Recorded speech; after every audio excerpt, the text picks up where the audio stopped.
जदि आपण माने सुभद्रा योजना रे आवेदन करिसंती जानि रखंतु एबे सुभद्रा योजना रे आसला एक सत कथा एमानंकु मध्य टंका मिलिबो नाही। केउ मानंकु मिलिबो कोन रहिचो अपडेट जा विषय रे आमे जानिबा। आपण माने जानिथिबे एई 17 तारिख रे आसीबा के जाउछि टंका।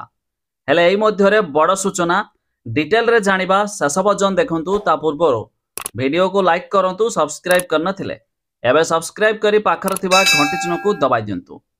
देखंतु एबे एक बड़ अपडेट आसुछि। आसंता 17 रे महिलांको अकाउंट को जीवो सुभद्रा योजनार प्रथम किस्ती। एजावत 50 लाख रु ऊर्ध्व महिला पंजीकरण करि सारलेनी। तेबे उपमुख्यमंत्री प्रभाती परिडा एने सूचना दैछंती।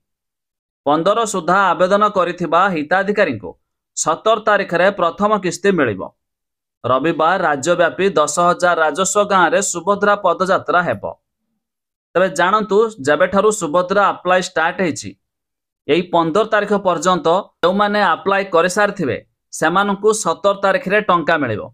तबे 15 तारिख परे जो माने आवेदन करिवे सेमानकु एबे आउ टंका आसीबो नाही। सेमानकु पुणी आउ एक इंस्टॉलमेंट रे मध्य टंका आसीबो। हमर उपमुख्यमंत्री प्रभाती परिडा मध्य सूचना दैछंती। किंतु जेतिकी जण आवेदन करिवे समस्तकु मध्य टंका मिलिबो। हेले 15 तारिख परे जो माने आवेदन करिवे सेमानकु आउ एक डेट रे टंका आसीबो। खाली सेतिकी नुहे, सरकार टंका पठाई देले भी किछि लोकंको अकाउंट रे टंका जमा होई न पारे। काहे कि ना सेमानको आधार कार्ड रे जदि बैंक अकाउंट लिंक नथिबो तेबे मध्य खाता रे जमा हेबो नाही टंका।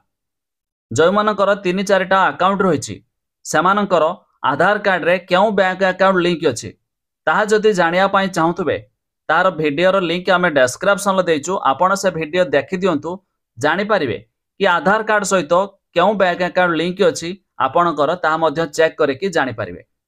जो मानकर अकाउंट लिंक नथिबो सरकार टंका पठाइले मध्य समानक खाता रे जमा हेबो नाही।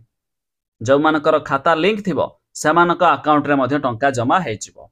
तबे आपण जानिले सांगसाथी मानकु शेयर करि निहाती हबारे जणाइ दियंतु।